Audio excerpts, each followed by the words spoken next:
Sciatica sciatica आज बहुत सारे लोगों को वो परेशान कर रहा है, और पहले नहीं था उतना ज्यादा, आज है तो वो बढ़ रहा है उसका बहुत ज्यादा बढ़ रहा है। तो वो क्यों क्यों क्या वजह है उसकी? क्योंकि सायाटिक नर्व हमारे बटक से शुरू होकर लेग में आने वाली लॉन्गेस्ट नर्व है ह्यूमन बॉडी का। ओके। नर्व के दो डिवीजन होते हैं, motor and sensory. Hmm. Motor ताकत देती है, सेंसरी सेंसेशन ले जाती है। हम्म। जब डिस्क का लिक्विड बल्ज होके नर्व के ऊपर प्रेशर कर रहा है तो नर्व हम्म। का ब्लड सप्लाई और ऑक्सीजन कॉम्प्रोमाइज होता है, तो नर्व डैमेज होने लगती है। उसकी वजह से वो हम्म। सिम्टम बैक में ना रह के पाँव में आ जाता है। सो ओ। एग्जाम्पल, कोई पेशेंट बोलेगा मुझे पाँव में हैवीनेस लग रहा है, कोई बोलेगा टिंगलिंग नमनेस हो रही, कोई बोलेगा बहुत पेन हो रहा है, मैं नहीं टॉलरेट कर पा रहा हूँ। और एक्सट्रीम केसेस में लेग्स में वीकनेस चालू हो जाती है। So sciatica can be a simple pain in the legs to weakness in the leg. तो वो पूरी एक सिम्टम की उसकी स्टेज बाय स्टेज क्लासिफिकेशन रहती है। तो जैसे ही हम डिस्क बल्ज को रिवर्स करेंगे सेगमेंटली, अगर L4 L5 हो तो हम L4 L5 पे ही हाईएस्ट फोकस करेंगे, और वो डिस्क बल्ज रिवर्स होने लगेगा तो नर्व का प्रेशर कम होगा। तो सायाटिक नर्व का प्रेशर कम होते ही सायाटिक नर्व का वापस एक्टिवेशन और कंफर्ट अच्छा। लेवल आने लगेगा। पर ये अगर कोई प्रिवेंट करना चाहता है तो उसको क्या ध्यान रखना? Daily again back posture, exercise back exercise. And daily ergonomics posture following. Okay. आप अगर अर्गोनॉमिक्स पोस्चर फॉलोइंग मतलब जो अभी हमने बात किया बैठने कि की बात, बैठा और नहीं कैसे। उससे भी बियॉन्ड, आप हाँ। ड्राइव कैसे करोगे, हम्म। आप ऑफिस में कैसे बैठोगे, आपका लिफ्टिंग कैसे रहेगा, हम्म। आप स्पोर्ट्स में पार्टिसिपेट करो तो क्या ध्यान रखोगे, हम्म। आपकी चेयर कैसी होनी चाहिए, हर चीज़। हम्म। तो ये अगर आपने फॉलो कर लिया तो हम्म। शिवांगी मैं आपको ऐसा बताऊंगा कि कोई चाहे तो भी प्रॉब्लम नहीं आएगा। आपने बहुत सारी चीजें बताई, गाड़ी कैसे चलाना, लिफ्ट कैसे करना। आप टॉप 5 चीज बता सकते हो कि लिफ्ट अगर कर रहे हो तो ये ना करो, ये करो। हम क्विकली एक डन 2 मिनट में अगर डन। बात कर तो सके। लिफ्ट करने के लिए हमको पहले तो जो भी ऑब्जेक्ट को हम लिफ्ट कर रहे हैं उसके हम्म। सामने खड़े रहना है। ओके, जिसको हम जिस लिफ्ट ऑब्जेक्ट कर को रहे हैं हम लिफ्ट उसके करने सामने। वाले, बैग है एग्जाम्पल, ओके। उसके क्लोज खड़े रहना है। ओके। मेंटली प्रिपेयर होके लिफ्ट करना है। हम बातें और ध्यान नहीं, और बड़ा ऑब्जेक्ट लिफ्ट कर लिया तो we are not prepare, we are not engaged our core. और उसको लिफ्ट करने के लिए भी फॉरवर्ड बेंडिंग 50 डिग्री 60 डिग्री से ज़्यादा अवॉइड करके थोड़ा हिप और स्पाइन दोनों की डिग्री ऑफ फ्रीडम यूज करके लिफ्ट करने का टेक्निक होना मतलब कि चाहिए। नी को बैंड करके थोड़ा थोड़ा सा सा नी, नीचे। थोड़ा सा हिप, थोड़ा सा बैक, तीनों के हम्म। कॉम्बिनेशन से अपर एक्सट्रीमिटी से सो प्लान राउंड करके लिफ्ट करना। राउंड ना हो बैक। कंप्लीटली उसका कर्व हम मिस ना कर दे, लॉस ना ओके। कर दे। I remember one young patient जो यूएस से लैंड हुआ, अहमदाबाद एयरपोर्ट पे बैग लिफ्ट हम्म। करने गया। वो बड़ी बैग होती है ना, जब यूएस पहले के 25 टाइम पे किलो जाते थे तो हाँ। बड़ी बड़ी बैग लेके ही जाते थे। तो खुद लिफ्ट करी, he was flat on the airport. Oh oh. His father called me, we sent ambulance, picked him from that, admitted in our setup, treated 4 5 days and got him back. MRI भी करने के लायक नहीं था वो, अरे रे। Disc bulgy था finally उसके डायग्नोसिस में। इज हम्म। 100% अहमदाबाद में आज वो बहुत एग्रेसिव बिजनेस चला रहा है। बहुत बढ़िया। ओके, सो एक हुआ कि लिफ्ट कैसे करना, फिर ड्राइव कैसे करना। ड्राइव करने में हमारा लेग डिस्टेंस और चेयर डिस्टेंस प्रॉपर होना चाहिए। हम लोग क्या करते हैं, स्टेयरिंग के इतने क्लोज आ जाते हैं। नहीं, you have to improve the distance. क्यों डिस्टेंस करना है? हमारे हिप और नी के एंगल को मेंटेन करने के लिए। और दूसरा, चेयर का जो पीछे का पार्ट है उसको थोड़ा सा बैक सपोर्ट पीछे ले जाना 90 डिग्री, या फॉरवर्ड बेंड नहीं रखना, उसको स्लाइट बैकवर्ड सो 90 डिक्लाइन डिग्री करना से थोड़ा सा स्लाइट पीछे, पीछे। या तो ओके। 90, बट आगे तो बिल्कुल ही आगे तो नहीं। बिल्कुल लेग भी space is extremely important while driving a car. Leg space रखना आप है। अंदर एंटर हो रहे हो, बाहर आ रहे हो, हर हम्म। चीज में लेग स्पेस आपको एक अच्छा वो देगी। ओके। और on a lighter note, not offending any companies, मुझे आप सिंपल कार भी दोगे चलेगा, बट वर्ल्ड की लग्जरियस सीडान दोगे तो I would not prefer that. थोड़ी हाई हाइट होनी जरूरी है। हाँ, एसयूवीज वगैरह वगैरह आप ज्यादा एसयूवी रेकमेंड करते हैं। बेस्ड, कोई भी हाई हाइट टॉलमेंस कार, हाँ। मैं एकदम Wagon R, Santro, not so costly cars, हाँ, बट हाई हाइट टॉलमेंस कार ये बहुत और इंटरेस्टिंग। एसयूवी। तो मैं पर्सनली, मुझे वर्ल्ड की most luxurious company sedan gift में भी दे तो मैं उसको यूज नहीं करूंगा। ये बहुत इंटरेस्टिंग चीज बताई, पहली बार मैंने सुना है, बट कितना लॉजिकल है। क्योंकि आप उसमें कंपलसरी चाहो या ना चाहो फ्लेक्शन में ही आ जाते हो। हाँ। आपका हिपनी का एंगल बदल जाता है, लंबर का हम्म। एंगल बदल जाता है। सो वो भी साइंस है। लोग पूरी वर्ल्ड सीडान में भी घूम रही है। स्पाइन में इतनी प्रैक्टिस करने के बाद थोड़ा सा पोस्चर के बारे में ऑब्सेशन डेवलप होने की वजह से ये कमेंट मैं कर रहा हूँ, ये नहीं, आई जनरलाइज नहीं कर आई सकते आप। कम्प्लीटली अग्री, क्योंकि मैं जब सिडान चलाती हूँ ना, and the pressure I feel कि लॉन्ग आवर्स ऑफ ड्राइविंग है, भले वो 2-5 घंटे हो, और वर्सेस एसयूवी जब चलाते हैं, एसयूवी चलाते हैं तो लगता है बैक इज रिलैक्स्ड, कंफर्टेबल है आप, क्योंकि आपकी कंफर्टेबल लेग है। स्पेस, हाइट, सब कुछ मेंटेन है। Very true. ठीक है, तो हमने बात करी कैसे लिफ्ट करना, हमने बात करी कैसे ड्राइव करना, और कुछ है जिसके ऊपर आप पोस्चर करेक्शन करना चाहेंगे? कैसे खड़े रहना और कैसे वॉक करना खड़े है फिर? रहने में हमारे दोनों फुट, दोनों नी, दोनों हिप पे इक्वल वेट होना चाहिए। नी थोड़ा सा सॉफ्ट होना चाहिए, लंबर न्यूट्रल होना चाहिए, shoulder slight relax and forward looking. तो एक आइडियल पोस्चर है। कोई लोग क्या स्वे बैक करते हैं, कोई थोड़ा फॉरवर्ड बेंड अपर बैक से रहता है, किसी का डोर्सल और लंबर का डिस्टर्ब होकर स्टमक का पोर्शन, एब्डोमेन का पोर्शन थोड़ा आगे आता है, दो he is not fat, but posture की इम्बेलेंस की वजह से स्वे बैक पोस्चर होता है। तो उससे वजह थोड़ा टमी टक इन, हिप नी का soft angle, shoulder relax and forward looking posture. वो स्वेइंग इसीलिए भी होता है कि उनका बेली बढ़ गया है और अब शायद मैं वही बता रहा हूँ कि there belly might not be big, it's a muscle imbalance.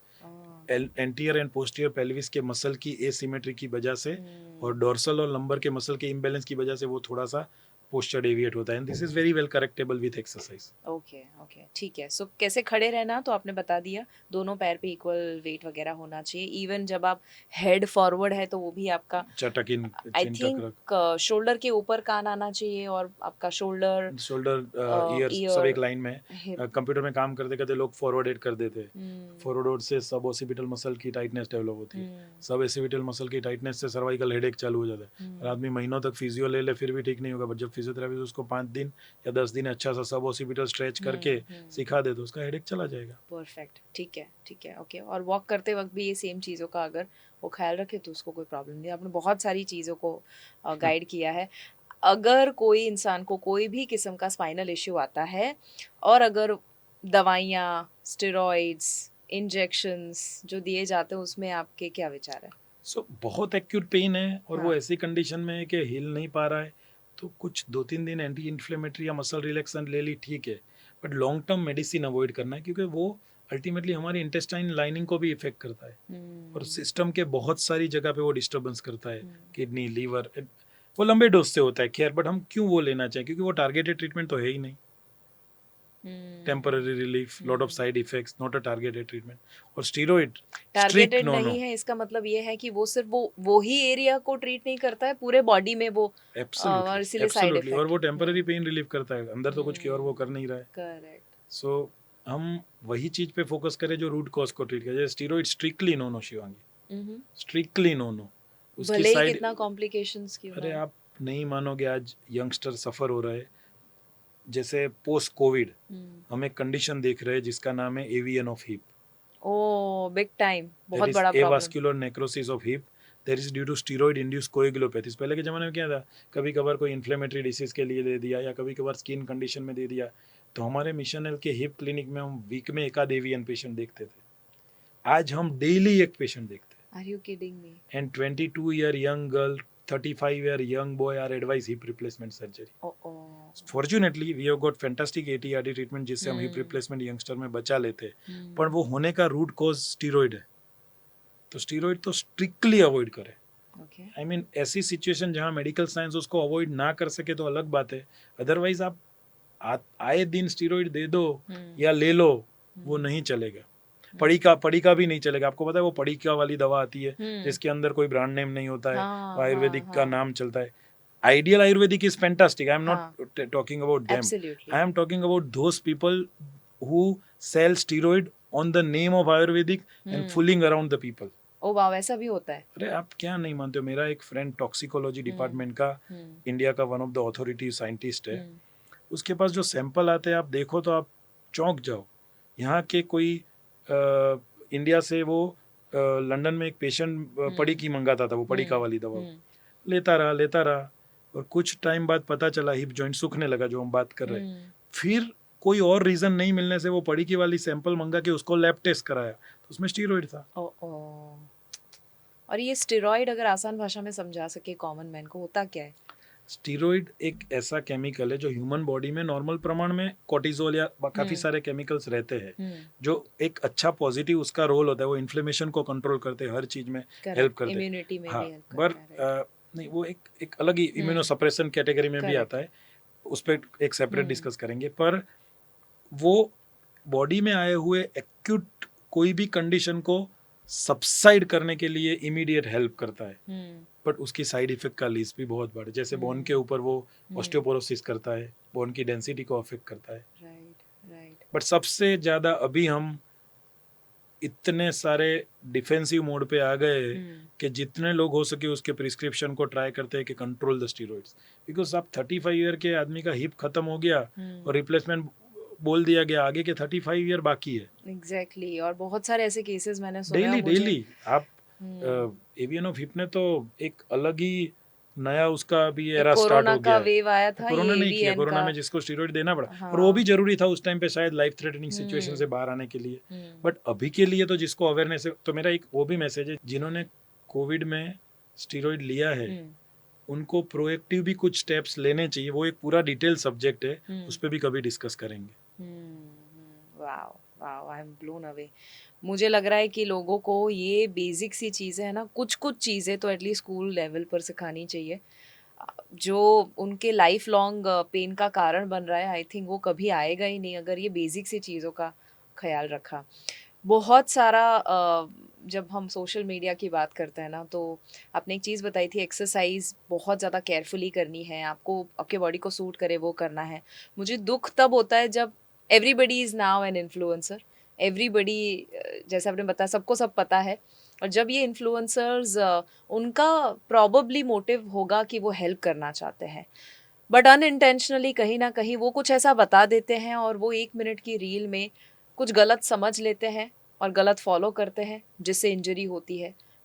मुझे लगता है कि हमेशा कोई भी पेशेंट को या जिसको भी प्रॉब्लम है, एक्सपर्ट की सुनना चाहिए। आपके क्या ख्याल है, जब आप ये भी वीडियो वगैरह देखते होंगे, आपको क्या उसमें लगता है कि गलत गलत चीज़ें जब लोग बताते हैं, what do you feel about that? So सबसे पहले आपने जो बताया कि उनके भी मोटिव तो अच्छे ही होंगे कि कहीं ना कहीं वो सोसाइटी को हेल्प करना चाहते हैं, but there are two category of such activities happening. One is thoroughly knowledgeable and well researched professional. वो एक जो जनरलाइज गाइडलाइन देता है, वो जनरलाइज हम उसकी अंडरस्टैंडिंग की हेल्प ले सकते हैं, क्योंकि वो thoroughly researched पर्सन है। और वन इज थोड़ा सा सुपरफिशियल, विदाउट डेप्थ, इधर उधर का एक्यूमुलेट करके खुद के थॉट शेयर करे, कहीं से सुना पढ़ा और बोल दिया, तो वो कहीं पे गड़बड़ हो सकता है। सो हमको सही में चूज करना है हम किसको इम्प्लीमेंटेशन और एग्जीक्यूशन के लिए फॉलो करें। सुने सबको, बट फॉलो किसको करना, फॉर डूइंग एक्सरसाइजेज। और पेशेंट पॉपुलेशन के लिए तो मैं ऐसा मानूंगा कि पर्सनली एक पर्सनल कंसल्टेशन और फिजिकल प्रोफेशनल हेल्प, भले वो ऑनलाइन कंसल्टेशन हो, भले वो फिजिकल कंसल्टेशन हो, बट वो एक प्रॉब्लम को टेलर मेड अंडरस्टैंडिंग और उसमें सॉल्व करेगा। जनरलाइज चीजों के लिए भी हमने जो 2 कैटेगरी डिस्कस करी, उसमें से जो रिसर्च पर्सन है, क्योंकि आज मैं और आप अगर कुछ डिस्कस करते हैं तो उसके पीछे 25-50 साइंटिफिक बेसिस है। कुछ भी रैंडम कमेंट करना इस प्लेटफॉर्म पे अलाउड नहीं है। It is a responsible task, because अगर 500, 1000, 5000, 50,000 लाख लोग उसको देखे सुने, उसमें से कोई भी फॉलो करता है, तो it's I consider this influencer thing और डिजिटल मीडिया पे कुछ एडवाइस देना is a very very responsible task. क्योंकि आप अपने पर्सनल कंसल्टिंग रूम में सिर्फ एक फैमिली से डिस्कस कर रहे हो, यहाँ आप हजारों फैमिली से डिस्कस कर रहे हो। So true. आई थिंक मेरा एक प्रोग्राम, हेल्थ कोच प्रोग्राम जब मैं लेती हूँ, आपने जो बताया ना 1 to मास्टर्स में जब डिजिटली आप कुछ भी शेयर कर रहे हो तो बहुत ज़्यादा ज़रूरी होता है। मेरा मानना है इवन 1 to 1 में भी, आप अगर आप डॉक्टर हैं, न्यूट्रिशनिस्ट हैं, या मैं जब सर्टिफाई करती हूँ लोगों को, हेल्थ कोच को, मैं एक रूल हमेशा कहती हूँ, वो रूल है आई डोंट नो। मतलब कि जहाँ पर आपको लगे कि मुझे नहीं डेप्थ में पता है इसका, तो बता दो क्लाइंट को कि आई डोंट नो, बट उसको जस्ट बिकॉज आपका ईगो कहता है मैं कैसे सामने वाले को कहूँ, झूठ मूठ का आपका बता देने की वजह से सामने वाले को जो सफ़र करना पड़ेगा उसकी बद्दुआ आप नहीं लेना चाहते हो। तो आई थिंक जो इन्फ्लुएंसर्स या जितने भी लोग हैं, केयरफुली बताए, उनका खुद का रिसर्च, भले वो ऑपोजिट हो किसी और के साथ, उससे लेना देना नहीं, बिकॉज डिफरेंस ऑफ ओपिनियन होगा, बट एक वेल रिसर्च्ड बात डिस्क्लेमर जरूर होना बताएं। जरूरी है। हाँ हाँ, एग्जैक्टली। अब फर्नीचर के ऊपर हम थोड़ा बात करते हैं, क्योंकि मुझे लगता है कि आज हमारा कंफर्ट की वजह से, लग्जरी की वजह से, फर्नीचर, चेयर की अगर हम बात करें, टेबल वगैरह, वो भी कहीं ना कहीं गड़बड़ हो चुका है। तो चेयर सिलेक्शन कैसा करना चाहिए, क्योंकि आज कुछ गेमिंग चेयर्स जैसा भी सुनने में आता है, और वो रेड कलर की चेयर है ऐसा कुछ, तो would you recommend that?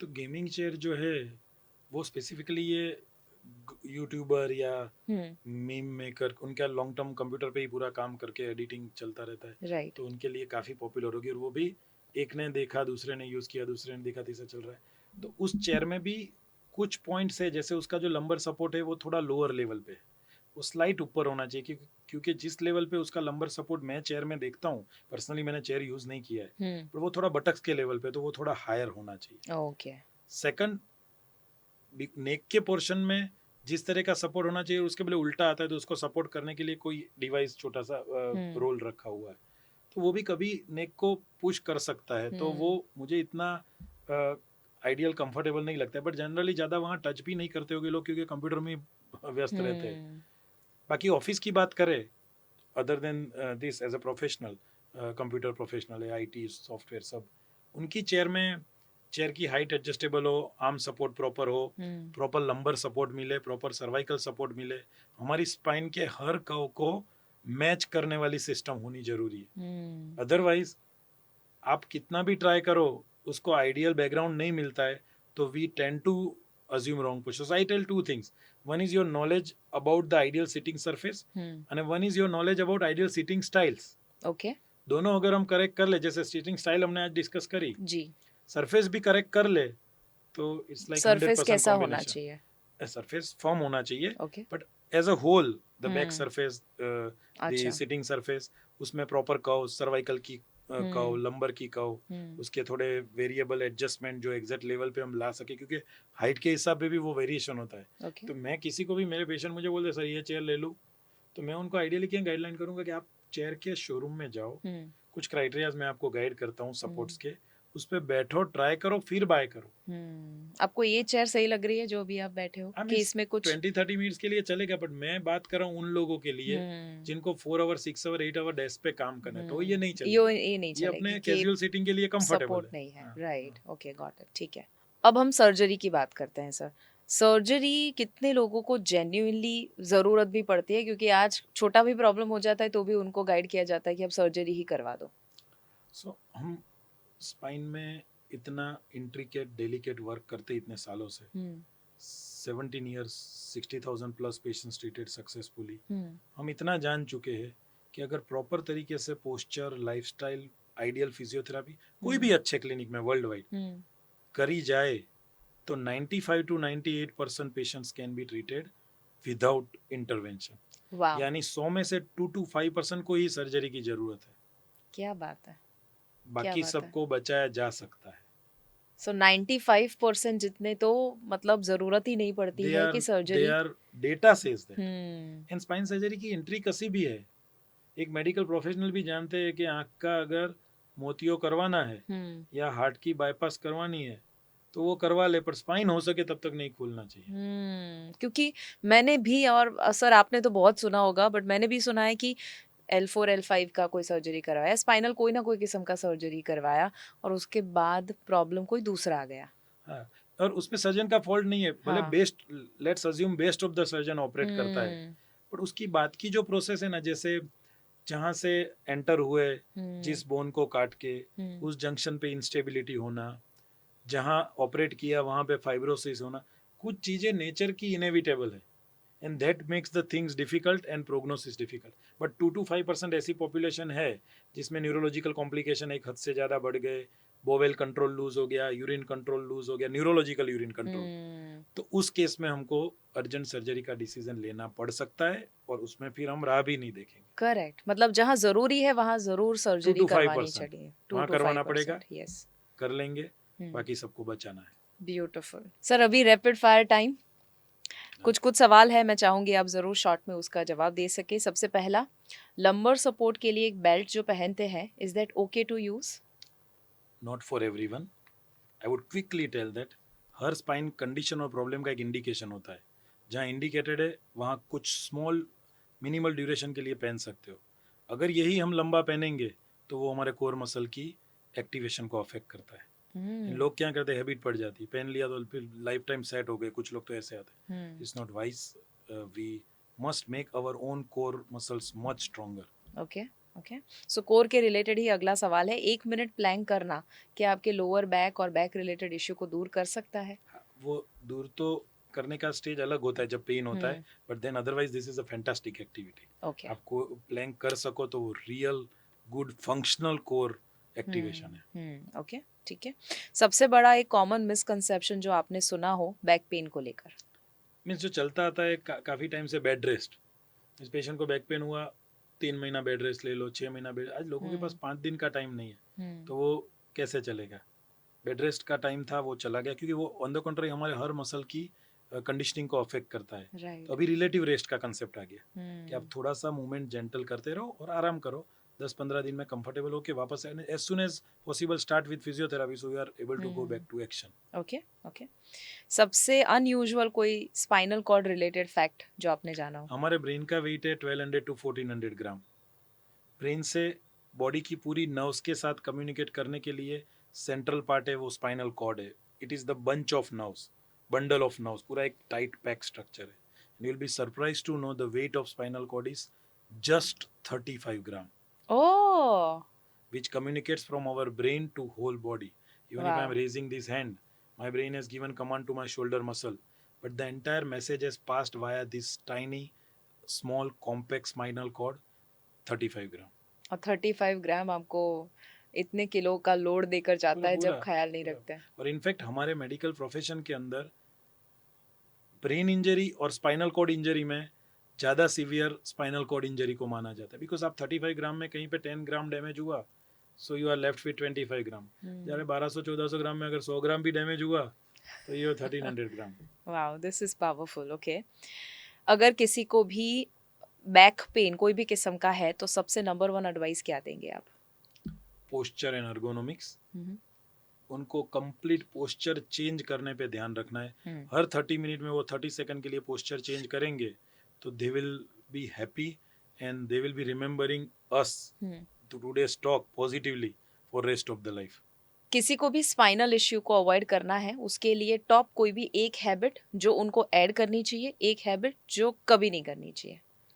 So back की स्ट्रेंथनिंग एक्सरसाइज रेगुलरली करनी है. हम्म. अर्गोनॉमिक्स की आइडियल गाइडलाइन के जितने क्लोज रह सके वो रहना है. हम्म. वेट गेन नहीं होने देना है. स्मोकिंग, अल्कोहल जैसी हैबिट से दूर रहना है, बिकॉज इनकी भी कुछ नेगेटिव इम्पैक्ट है. ओके. ओवरऑल हेल्दी लिविंग पे ध्यान देना है. ओके. ठीक है. आपका कोर जितना स्ट्रांग होगा उतना ही कम लोड आपके बैक के ऊपर पड़ेगा. इज इट ट्रू और फॉल्स. ये कोर जितना स्ट्रांग होगा वो स्पाइन को स्टेबिलिटी देता है. ओके. आपको सरप्राइजिंग फैक्ट लगेगा, core can not produce movement. Core can just give preparation for the any other movement that you are going to do. Okay. Core core से provides movement stability. होता नहीं है, Core कोर cannot सिर्फ produce movement को movement. Support करता है. Yes, any other movement you perform, core उसको प्रिपरेटरी मसल्स बोलते हैं. Hmm. Core can not produce movement. जैसे आप सिटअप्स कर रहे हो और काफी सारे डिजिटल प्लेटफॉर्म या फिजिकल प्लेटफॉर्म पे ऐसा बोला जाता है कि सिटअप से आपके कोर स्ट्रांग होंगे. Technically core can not produce movement. Absolutely true. I think मैंने ये भी देखा है जब डेडलिफ्ट करते हैं, डेडलिफ्ट एक बैक लोअर बैक को लेकर बहुत एक कॉम्प्लिकेटेड माना जाता है एक्सरसाइज. और उसमें जब लिफ्ट करते हैं नीचे से सबसे बड़ा जो कमांड होता है ट्रेनर का दैट इज कि कोर को स्ट्रांग रखो, बिकॉज वो जब लूज हो जाता है सीधा लोड लोअर बैक के ऊपर आता है. एंड बहुत ही डेडलिफ्ट एक्सरसाइज के मैं अगेंस्ट नहीं हूँ, बट हमने एक 3 साल पहले कैंपेन किया था स्लीप डिस्क डोंट पैनिक. और उसमें एक बहुत ही अच्छा था कि ओ माँ मेरी कमर के दर्द में पहली याद आती है माँ, और उसके बाद मिशन हेल्थ. उस कैंपेन में हमने जितने, it was a very big campaign across Ahmedabad city. अच्छा. तो 25 to 35 ईयर के या 20 to 40 ईयर्स के यंग एज के स्लिप डिस्क के पेशेंट देखे थे, उसमें से काफ़ी लोगों के कॉज में ये डेडलिफ्ट एक्सरसाइज था. So I am not against deadlift, but I am very much, I want to pass this message कि डेडलिफ्ट का पोस्चर, फॉर्म, कैपेसिटी एकदम प्रिसाइज होना जरूरी है, वरना ये यंग बंदा गया है कुछ अच्छा करने के लिए और आएगा बाहर with lot of long term issues. Very true, I completely agree. So गलत नहीं है एक्सरसाइज, बट गलत पोस्चर से करना गलत है, बिना सुपरविजन ग्रेजुअली करना. बिल्ड करो, 10 पाउंड 20 पाउंड 30 पाउंड सीधा 100 पाउंड करके हम अचीव क्या करना चाहते हैं. और जो भी करो उसका फॉर्म, पोस्चर, कंट्रोल 100% सही होना जरूरी है.